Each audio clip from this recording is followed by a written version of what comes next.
Hi, are you a developer or a contractor and is struggling with the high project cost? Are you the one who are looking for value engineering and your aim is to create value for your customer? Then you are at a right place.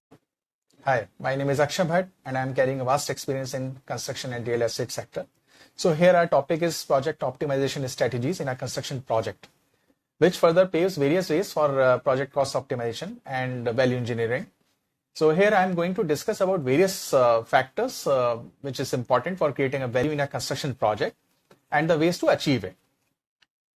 So why I have selected this topic of project optimization?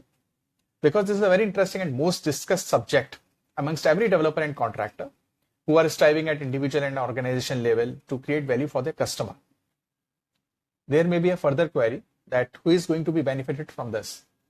So creating value for a customer is a widely practiced initiative where immediate beneficiary can be the stakeholders involved directly to the project. But in a broader perspective, as the industry players starts transferring these benefits to construction business or industry, it is going to benefit the entire construction industry as a whole. So the next query can come is like how it is going to benefit the construction industry as a whole. So this is because of competitive market, where stakeholders like contractors or developers decide to pass this value on the final product to end user to remain competitive in the real estate market. So let's move and understand what is project optimization. But before proceeding, there is a disclaimer as well about the upcoming parameters we are going to discuss. As I will be coming up with more videos on properties, please subscribe to my channel Propertyshiksha and remain updated on the latest trends and information. So here a question comes as how creating and adding value helps a contractor or a developer to remain competitive in the real estate market. So you can see a diagram over here which can help us to understand this question.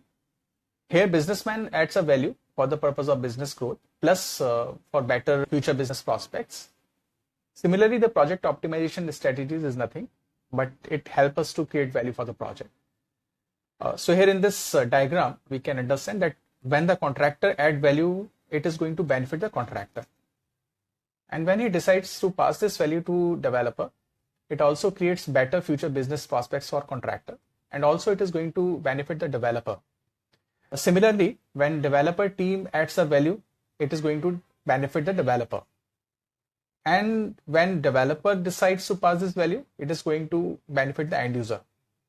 Plus also it creates a better future business prospects for developer as well.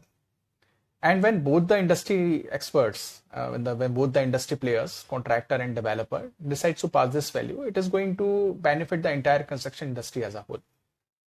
So with this diagram, we can understand how project optimization strategies can help creating better future business prospects for the stakeholders, which ultimately help transfer of benefits to end user and entire construction industry to remain competitive.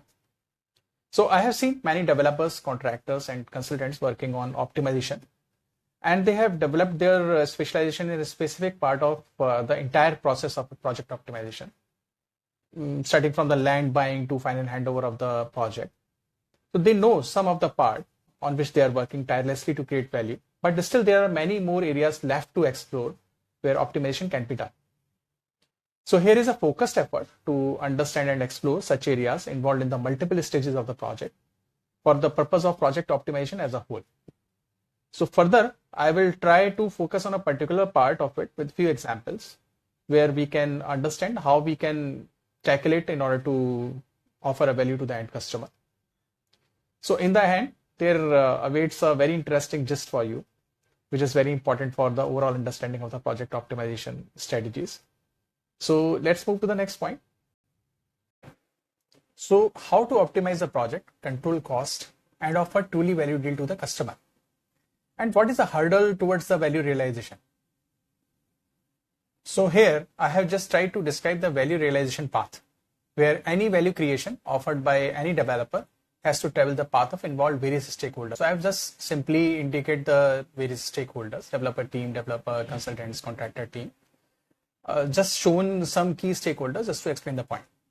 So starting from the land deal and project conception to development and ultimately handing over to the end user, every stage and development needs control processes. So the common culprit to find optimized design solutions for all stages and offering value to end user is the inefficiency. So it is only the inefficiency which is the major hurdle towards project optimization or value realization. In order to understand the inefficiency, let us first have a look on the development stages of a construction project, where all the challenges are associated as faced by any real estate developers, which are pre-market study, land deals, project feasibility, project funding sources, project partners, project conception, pre-launch of the project, understanding of specific requirements of end users if any is there, finalization of design while addressing all concerns, project approvals by competent and statutory authorities, hiring of construction partner in the start of construction, site execution and building construction, hiring of interior partner in the start of interiors, site execution and finishing of interiors, handing over of project to end user. So these many stages clearly indicates the involvement of stakeholders and the multiple numbers of processes or efforts involved to handle it. So from this, one can understand that the display of poor performance in any process by any of the stakeholder can lead to inefficiency. That can subsequently lead to the higher cost of the project. So inefficiency in any real estate project is directly associated with the additional cost. And the root cause of this is various negligences of the stakeholders.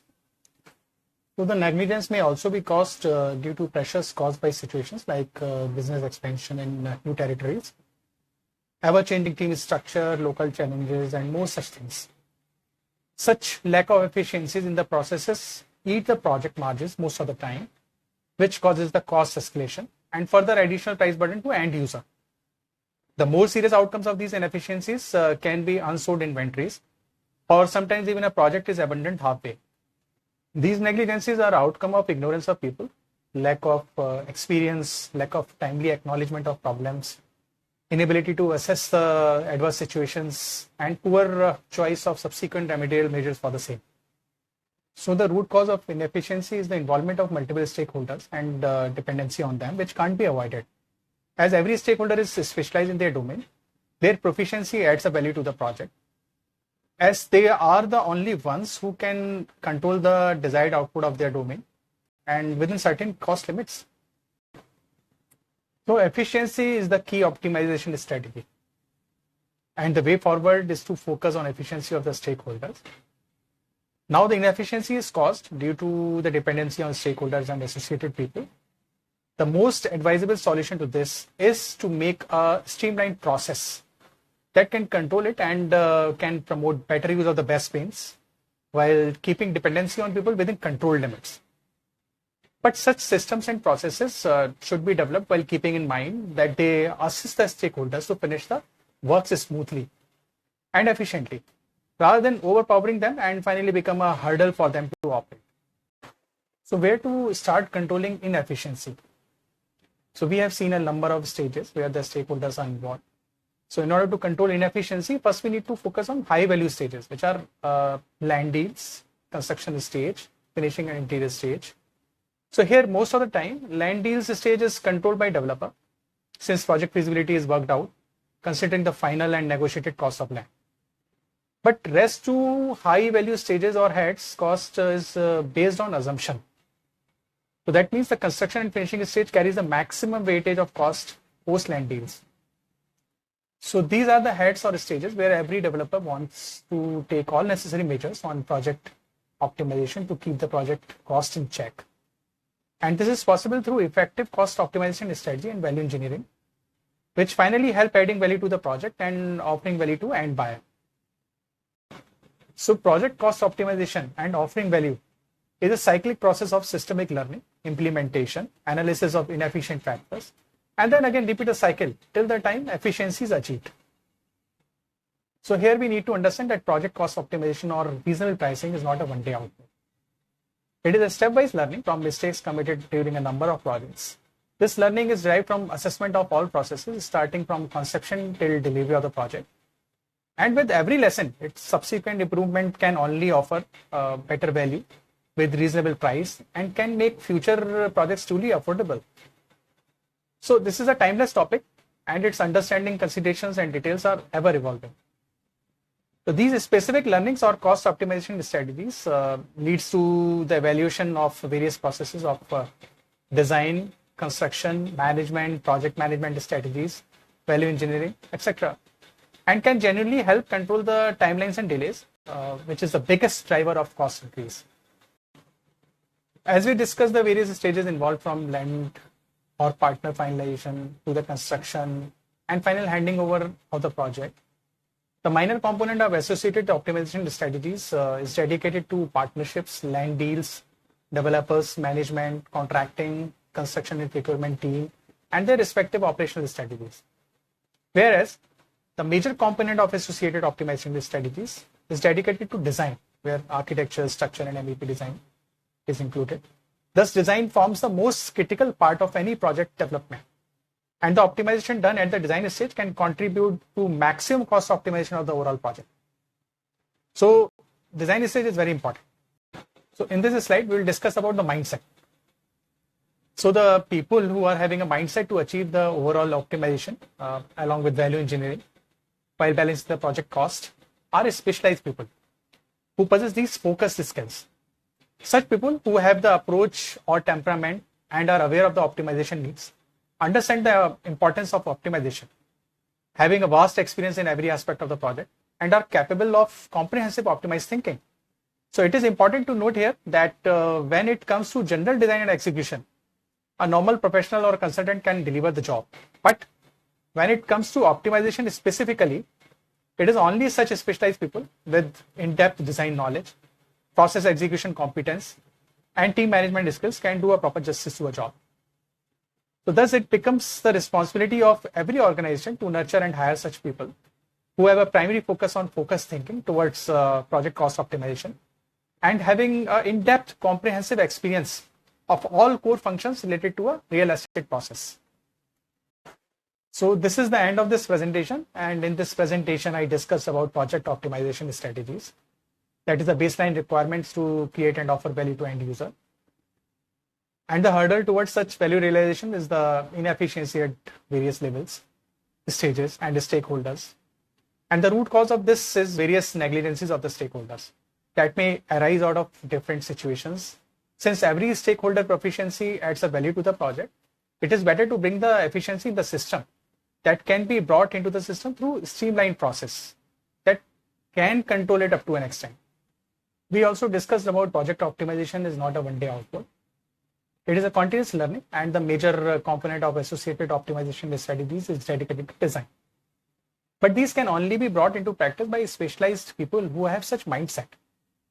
These specialized people start by evaluating the designs and suggest various optimizations right at a project initiating and planning stage, where it really helps become proactive in approaches rather than act reactively to the conditions later during execution stage.